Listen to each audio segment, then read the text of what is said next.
Hello and welcome to another edition of Spotlight on Education. My name is Bill Delbrugge. I'm Superintendent of Schools with Flagler County Public Schools, and we are very excited today. We have the Community Problem Solver team from Flagler Palm Coast High School, and they are here to tell us about their project, Project AID.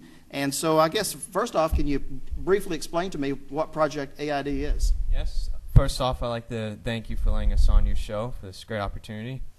We're CMPS Project AID.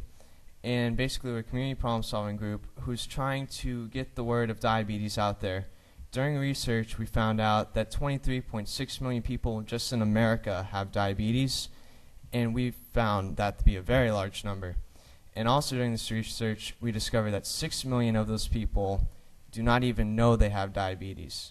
So we found this to be a very large problem, and that's what we're doing. Well, can you tell me, now, how did you form your area of concern towards diabetes? We formed our area of concern by, we were researching topics for our future problem-solving writing, and one of the topics was pandemic. And we went to go research on that more, and what pulled up was diabetes, future pandemic. And we really didn't believe it, but when we looked into it more, we found that 6 million people are walking around every day that have diabetes and they don't know it. So we wanted to sort of tell everyone that it's out there and it can hurt you. Great, okay, I understand. Now, what has your group accomplished so far? Well, so far we have a website which is www.cmpsprojectaid.com. And on the website, we have a pre- and post-test, which the general public can take. It's just on basic knowledge of diabetes, and it gives us data for our project itself. Also, at our high school, we've went to various classes, and we've tested their knowledge on diabetes. And the results we get, we're using for our data to know for the general public. And the PowerPoint we use, which will be shown now. Okay, and again, for our viewing audience, we did want to go over the website again for you, just in case you wanted to follow along. It's www.cmps.projectaid.com. So tell us about the PowerPoint we're seeing now. All right, well, right here we have Diabetes Project AID, which, as you can see, stands for Acknowledging Individuals of Diabetes.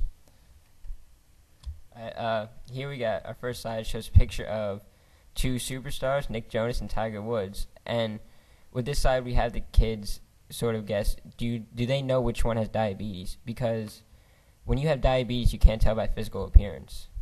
So we want to see if they can tell which one has diabetes, see if they know that. Yeah, so one cannot tell if you have diabetes or not just by physical appearance. All right, so basically diabetes, the most technical term, diabetes mellitus, is the extremely high blood sugar levels in the body, which is not very healthy. And there's two main types of diabetes that we focus on, and that'd be juvenile diabetes, also called type 1 diabetes, and type 2 diabetes, which is adult onset diabetes. Causes of diabetes are hereditary, which means it's inherited through past generations. Poor diets, also air pollution, and poor quality living environments. Now, there are various symptoms of diabetes, such as many trips to the bathroom, extreme thirst, extreme hunger, unusual weight loss, maybe not as much energy, your temper gets short, and your vision gets blurry. The next thing is when you have diabetes, you get prescribed with insulin, which is a hormone that controls the use of blood sugar as energy, and insulin changes sugars in blood into usable energy for cells. Now, type 1 diabetes, which is juvenile diabetes, is when your body just doesn't produce that insulin that it needs. Now, when the insulin isn't there, body fat is used as an energy source instead of blood sugar. This causes a buildup of the blood sugar that's being unused. And out of all the causes of diabetes, it's usually hereditary, and it's very rarely developed over the age of 20. Although it happens, it's very rare. The next type of diabetes is type 2 diabetes, which is adult onset diabetes. And with this diabetes, your body doesn't produce enough insulin or cells ignore its presence. This results in the high blood sugar levels and your body's use of fat as energy. And when somebody has diabetes, it's the most common type. So most of the time they're going to have type 2 diabetes or adult onset diabetes. And it's usually developed between adults which are 21 years of age older. All right, so that's our PowerPoint that we've been showing to the various classes of our high school, mainly ninth graders.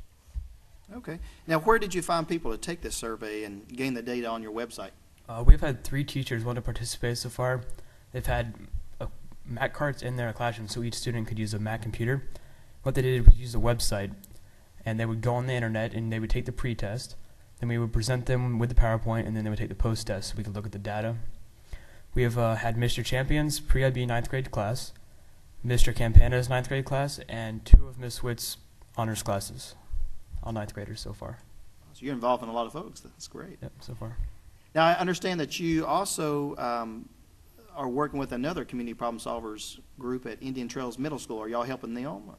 Actually, we started emailing them, the group and Miss Janet Riley, and we're going to meet with them Thursday, December 18th, and we're going to inform them, show our PowerPoint, make them take the post-test and pre-test, and see how much they know, and then inform them more about it. Great. Now, do you have an intended plan of action that you plan on putting into effect in the near future? Yes, we do. As just mentioned, we plan on visiting the Indian Trail Middle School class and trying to see how we can incorporate them into our project in the fight against diabetes. And we also plan on adding more videos to our already very excellent website and just mainly get the word out there in various ways, and this helps us too. So again, thanks. It's another way for us to get the word of diabetes just out there and help people. Any final thoughts anybody wants to bring up? Just want everybody to check out the website. We worked a lot on it, and it would really help us if everyone would just do the pre-test and the post-test. And we just want to say thank you to Mr. Delbrugge again for having us on the show. Great. Why don't you give everybody the website again? It's www.cmpsprojectaid.com. Great. And before we leave, I would like y'all to introduce yourselves so our viewing audience will know who you are. Ryan, you want to start us out? All right, I'm Brandon Smith. I'm a sophomore at Flagler Palm Coast High School. And I'm Ryan McDermott, also sophomore at Flagler Palm Coast High School. I'm Colin Cino. I'm also a sophomore at Flagler Palm Coast High School. And I'm Michael Skirbo. I'm also a sophomore at Flagler Palm Coast High School. And I am Bill Delbrugge, not a sophomore at Flagler Palm Coast High School, but I am with the Flagler County Public Schools, and we appreciate everyone taking a chance to visit with us today and letting us share our students' expertise with you. And please, again, visit the website at www.cmps.projectaid.com for more information. Thank you and have a great day.